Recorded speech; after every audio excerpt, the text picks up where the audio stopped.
Hi, folks. You are watching and listening to Sipping Off the Cuff on Tequila Aficionado Media. All of our channels and networks. I'm Mike Morales here in soggy San Gabriel Valley of Southern California. That young man out there is Rick Levy in soggy San Diego.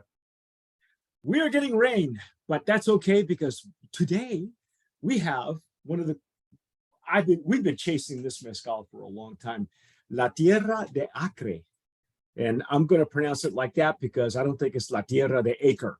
Because then it, yeah, wouldn't you just love it when your mezcal says Green Acres? I mean, and I'm going to try to not have to pronounce it at all. Yeah, La Tierra de Acre, which, oh, look, check that out. Look at, did you see the inside of this? I did. Isn't That's that like cool? a peacock or something on the back side of the label.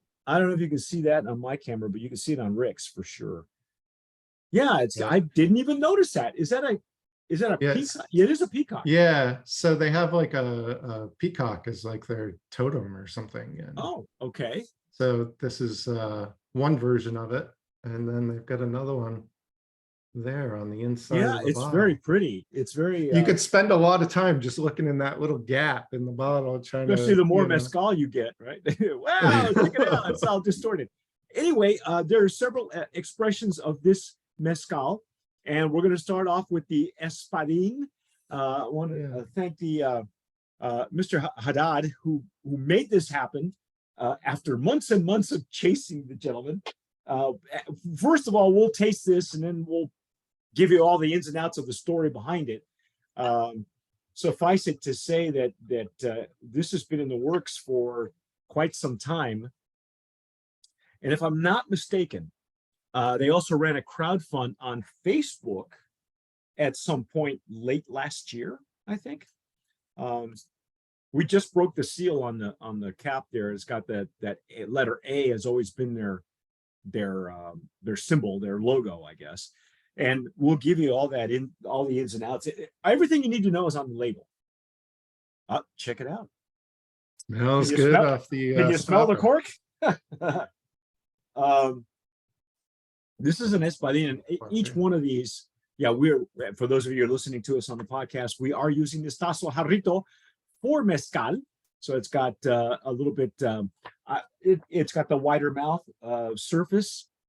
And just to be totally transparent here, this is at 45 ABV, so it is agave angustifolia, of course. It's a 750, and in 2020, this one actually won a silver medal in the San Francisco World Spirits competition. So I know that I think it was 2019, 2018 when we started conversing with him. And each one of these has a booklet that's got all the information on it, and might even give us the story of the peacock. That's what the peacock looks like when it's not in the bottle. Yeah. You can see it better on Rick's camera. Mine's got that. Mine has the ring light for some reason is casting the shadow. But yeah, we've got signature cocktails. We've got stories about the makers, the distillers. Yeah, it's a curated line. So they're bringing it in from different palenques and different master distillers for each one. So oh, Rick, beautiful legs and tears, man. Look at that. All I can see is your ring light. Nah, you can see it. I know you can see it. Oh, now I'm starting to get some. I wonder if I can show it on the camera. Yeah, I as soon as I poured it, I just swirled it a little bit and then put the bottle back behind me, and wow. It's mercurial. It's very shiny. Oh yeah, look at that. You can see them better on Rick's camera. Oh yeah, that looks good. It smells great. Oh my goodness. Oh, that depth right there on the nose. There's some real depth on that nose.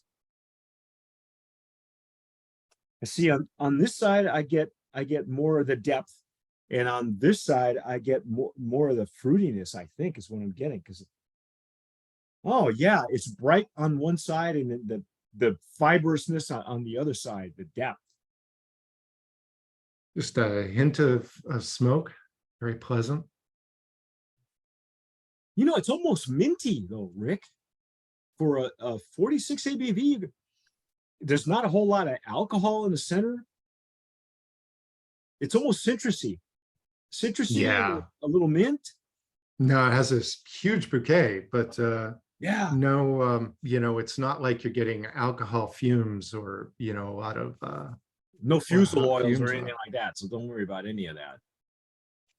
And you know, all of that stuff, this is not, you know, I think the whole environment has stopped drinking the roadside mezcal, you know, for this stuff.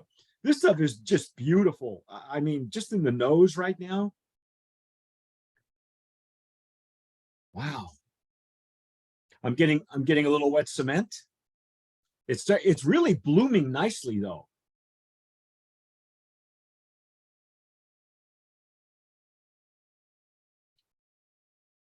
Okay. That's good. That's all depth on that side. Yeah, I'm getting the mint now. Yeah, and at the very bottom of the glass, instead of alcohol that's coming through, I'm getting wet cement, which I look for. That's another great sign for a mezcal. Yeah, no, I totally agree.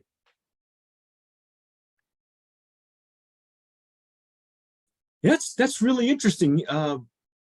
Virtually no alcohol burn. That's just, at least not on this bottle and not in yours, apparently. So Yeah, and you know, it's higher proof too. wow. I'm ready to dive in if you are. Look at the legs and tears on that. That's beautiful. Yeah, let's go in. Let's Yeah, do it. I've got a constellation there. Look at you, man. Yeah, the more you swirl it, the more it just the body just really shows up nicely on the glass.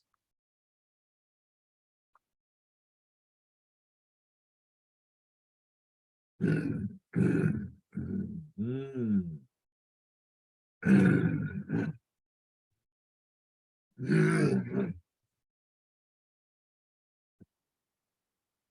Oh yeah.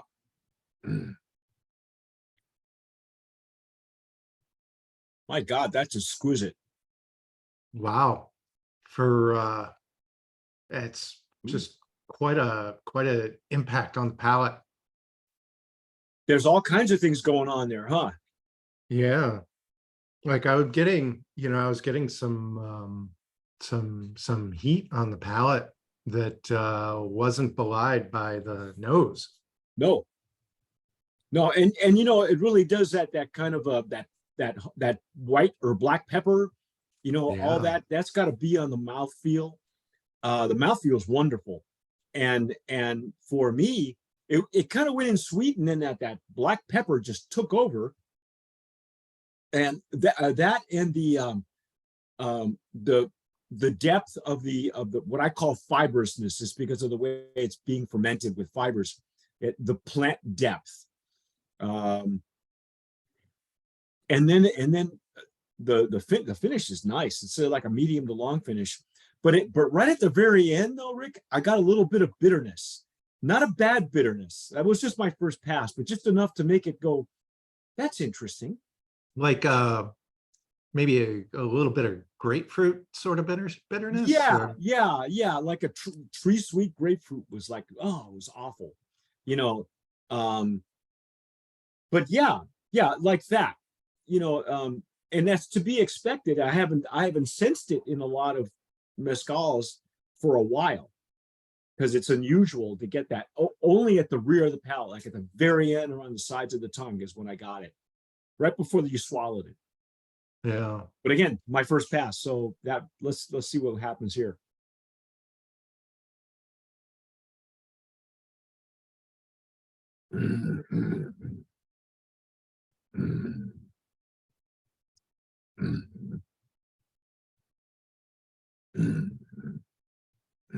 It's dry and it has like a thinner consistency. Yeah. It's very, very clean, while sort of delivering a lot of flavor on the palate. You're right. That's what I should have termed it as dry. The bitterness at the end was like a dryness. It just on the first pass was a little bitter. But you're right. It's dry, which is kind of weird for an Espadin. I don't usually get dryness in an Espadin. Yeah. Usually you get that in some of the other plants like a Tempestate or something like that, for me anyway. Later on in this line, we're going to be tasting the Cenizo, and that to me was dry, but a really good, the only one I've ever had. This will be my second one. When I say plant fibrousness, I guess what I really mean is like a baked agave, but we know that the fermentations, if this is considered artisanal, I would imagine. Let me get into the ins and outs here so we know what we're talking about, because it doesn't feel or taste like a ancestral, but it does taste more like a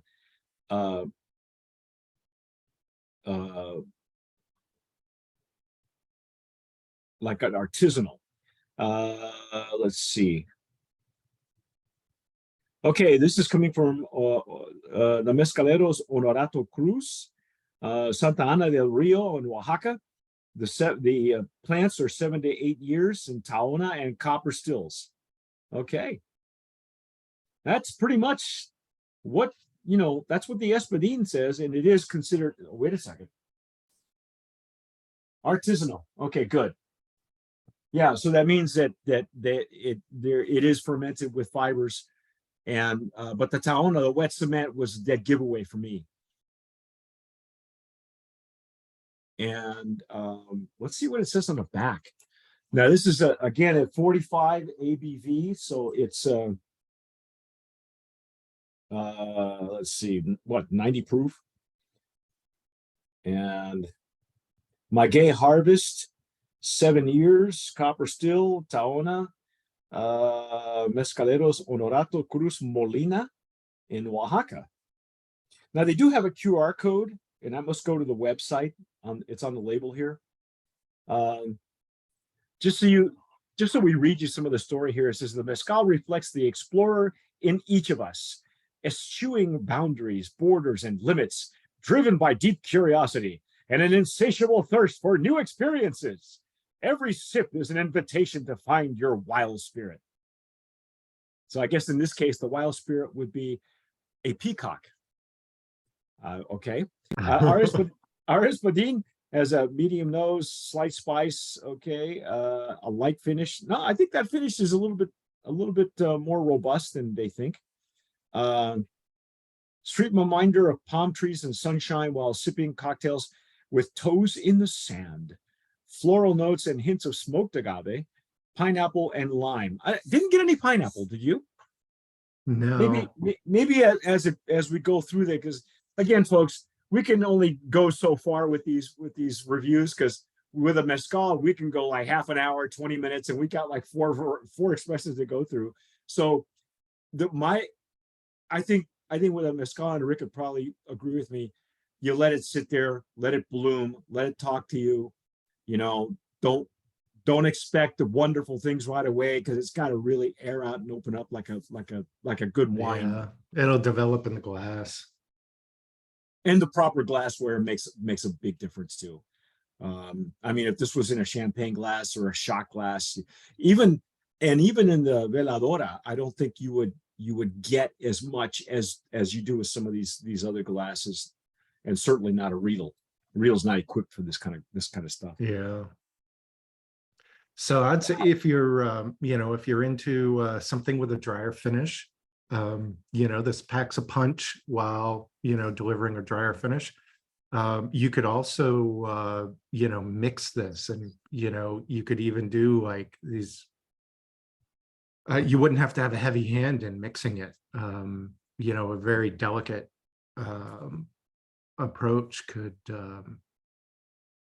create some wonderful cocktails with this. Well, the mezcal itself is versatile. It's a great sipper, but it will also shine through on any cocktail. And like Rick said, it doesn't have to be a very complicated cocktail, something simple. even as a floater on a margarita if you wanted to. But the you know, I, all I can say is brand of promise nominee, man. This has got a lot of depth to it, and I'm really impressed with the character that it has and the dryness at the end. If you're looking for brighter notes in your Espadin, you're not going to get them here. You're going to get more of the dense and the plant and the wet cement, and I like that. I think the depth will add layers to a cocktail if it's done right, but then it requires a really good mixologist to know how to play with that. Because if you're looking for brighter notes, like brighter green notes and more fruitiness, and and you and I have had some of those in other mezcals, it's not in this one. This is almost like borderline ancestral, because it's really, there's a depth to it that I'm really digging. So anything else we need to say? Because I think that's a brand of promise right there, man. Yep. That'll do it. That'll do it. Brand of promise nominee this is the Espadin category. La Tierra de Acre. Stick with us, folks, because we've got another 3 expressions, and we're going to go through all different plants. Again, no slouch. Do we get a price point on this at all? Yeah. It's they sell it through their website, and they have it at $45. Really? Yeah. So that's a great price point. They're giving it away. This, with the depth that this has, and apparently in 2020 it was a silver medal winner. So no slouch there. Wow. Back up the truck, man. Buy one for yourself and one for your friend. That's awesome. But that's our take on La Tierra de Acre Espadin. Stick with us. We've got 3 more expressions to go. I'm Mike Morales here in the San Gabriel Valley of Southern California. That guy out there is Rick Levy, a little bit further south in San Diego County. You almost forgot who he was. No. It's been a while. What am I doing here? Yeah, what are you doing? And you've been watching and listening to Sipping Off the Cuff on Tequila Aficionado Media, all of our channels and networks. Please subscribe if you're watching us on YouTube, or download it on Spotify if you're listening to us on the podcast. Don't forget to follow us on Facebook, Twitter, Instagram. We're everywhere on every platform except for maybe TikTok. And I'm considering screwing around with TikTok, but who's got the time for that, right? But in any case, remember, tomar sabiamente. Sip wisely.